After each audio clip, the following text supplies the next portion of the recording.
ప్రియమైన దేవుని బిడ్డలారా, ప్రభువును రక్షకుడైన యేసయ్య నామములో మీ అందరికీ శుభవందనాలండి.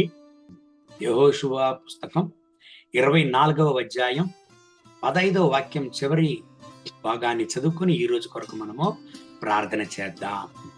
నేనును నా ఇంటి వారును యెహోవాను సేవించదము అనెను. దేవుని బిడ్డలారా, యెహోషువ దేవుని నామాన్ని గణపరుస్తున్నాడు, దేవుని నామాన్ని మహిమపరుస్తున్నాడు. ఆయన ఇంటి వారికి దేవునికి ఉండేటువంటి యొక్క సంబంధాన్ని ఆయన వ్యక్తపరుస్తున్నాడు. మోషేకు తరువాత ఒక ఉన్నతమైనటువంటి సేవ చేసినటువంటి దేవుని దాసుడు ఎవరు అని చూసినట్లయితే ఆయన యెహోషువ. దేవుని బిడ్డలారా, నమ్మకమైన దేవుని దాసుడు అనేక అద్భుతాలను ఇజ్రాయేలు ప్రజలకు ముందు ఆయన బయలుపరిచాడు యెహోషువ ద్వారా. దేవుని బిడ్డలారా, నమ్మకమైన దేవుని దాసులను దేవుడు హెచ్చించే దేవుడుగా ఉంటున్నాడు, ఆశీర్వదించే దేవుడుగా ఉంటున్నాడు. ఒక ఊరిలో ఒక రాజు ఏనుగు పైన వెళతా ఉన్నాడంట, ప్రయాణం చేస్తూ ఉండాడంట. ఒక పర్టికులర్ దారిలో ఏనుగు దిగి ఎక్కేటప్పుడు రాజు ప్రక్కన ఉండేటువంటి యొక్క ఒక పెట్టె కింద పడిపోయినదంట. ఆ పెట్టెలో ప్రత్యేకమైన శ్రేష్టమైనటువంటి బంగారం ఆ పెట్టెలో నుంచి కింద చిందిపోయినదంట. వెంటనే రాజుతో ఉండేటువంటి మంత్రులు, సేవకులంతా వచ్చి ఆ బంగారాన్ని ఎక్కడెక్కడంతా పడిందో వాటన్నిటినీ ఒక్కొక్కటిగా ఏరి ఒక బాక్స్ లో వేస్తా ఉన్నారంట. దేవుని బిడ్డలారా, ఒక దాసుడు మాత్రం, ఒక పని మనిషి మాత్రం రాజును చూసి రాజు కూర్చొని ఉండినటువంటి యొక్క పల్లకిని భద్రంగా పట్టుకొని నిలుస్తూ రాజునే చూస్తా ఉన్నాడంట. రాజు క్రింద బంగారములను ఏరి ఈ బాక్సులు వేసేటువంటి సేవకులను చూశాడు. రాజు కూర్చొని ఉండిన ఆ పల్లకిని పట్టుకొని ఉండినటువంటి సేవకుని చూశాడంట. ఆ సేవకుని చూసి రాజు అడిగాడంట, అందరూ బంగారమును దాన్ని వాళ్ళందరూ ఏరి ఒక బాక్సులో వేస్తున్నారు, నువ్వు మాత్రం నా పక్కన నుండి నేను కూర్చొని ఉన్న ఈ పల్లకిని పట్టుకొని ఉన్నావే, ఏం విషయము, ఎందుకు నన్ను పట్టుకొని ఉన్నావు అని ఆ సేవకుడిని అడిగాడంట.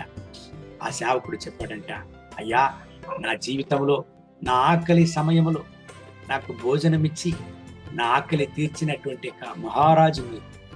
నా కష్టకాలంలో, నా కన్నీటి సమయంలో నా కన్నీటిని తుడిచి నా కష్టాన్ని నిర్మూలించిన మహారాజు మీరు. ఆ శ్రేష్టమైన బంగారాల కంటే మహారాజు గారు మీరే నాకు శ్రేష్టం. మిమ్మల్ని కాపాడడం, మీతో కూడా ఉండడం, మీకు సేవించడమే నాకు గొప్ప భాగ్యం అండి, ధన్యత అండి అని ఆ యొక్క సేవకుడు రాజును చూచి చెప్పాడంట. వెంటనే ఆ మహారాజు వాని యొక్క కృతజ్ఞతాస్థుతి గల హృదయాన్ని చూచి ఆ యొక్క పని మనిషికి రాజు యొక్క రాజ్యాంగంలో గొప్ప ఉద్యోగములో ప్రమోషన్ ఇచ్చి ఆ పని మనిషిని హెచ్చించాడంట. దేవుని బిడ్డలారా, నమ్మకమైన దాసుడు దేవుని చేత, రాజు చేత హెచ్చింపబడతాడు. నమ్మకమైన దాసుడు, సేవించే దాసుడు రాజు చేత హెచ్చింపబడతాడు. దేవుని బిడ్డలారా, ఈ ఉదయకాల సమయంలో ఈ వాక్యాన్ని మీరు వింటున్నారు. మీ కళ్ళకు ముందు అనేక కార్యాలు జరుగుతూ ఉండవచ్చు, సమాజంలో అనేక మార్పులు, అనేక కార్యములు జరుగుతూ ఉండవచ్చు. కానీ ఒక విషయాన్ని మర్చిపోకండి, పిలిచిన దేవుడు, జీవంగల దేవుడు మనకున్నాడు. ఏ పరిస్థితిని చూడవలసిన అవసరం లేదు. ఆ రాజుతో మనం ఉండేటప్పుడు, ఆ రాజాతి రాజుకు మనం సేవ చేసేటప్పుడు ఆ రాజు మనల్ని చెయ్యి వదలడు. ఎవరు ఈ భూలోకంలో మనం చెయ్యి వదిలినా దేవుడు మనల్ని చెయ్యి వదలడు. మన పరిస్థితిని ఎరిగిన దేవుడు ఆయన. ఈ ఉదయకాల సమయంలో మీరు ఎటువంటి పరిస్థితిలో ఉంటున్నారు, మీ హృదయాన్ని చూసే దేవుడైనా, మీ నమ్మకమైన హృదయాన్ని చూసే దేవుడైనా, మీ కన్నీటిని చూసే దేవుడైనా ఆయన మిమ్మల్ని చెయ్యి వదలడు, మిమ్మల్ని ఆశీర్వదించును, మిమ్మల్ని హెచ్చించును. ధైర్యంగా ఉండండి. ఈ దేవుని వాగ్దానం ప్రకారం ఈ రోజంతా దేవుడు మిమ్మల్ని ఆశీర్వదించి దీవించి నడుపును గాక. కళ్ళు మూసి ప్రార్థన చేద్దామండి.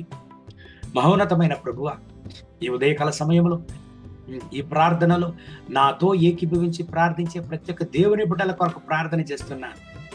వీళ్ళని ఆశీర్వదించండి, మీ కృపా కనికరం వీళ్ళపైన దిగిరాని, వీళ్ళని నాయన దీవించండి. వీళ్ళని నాయన దీవించండి.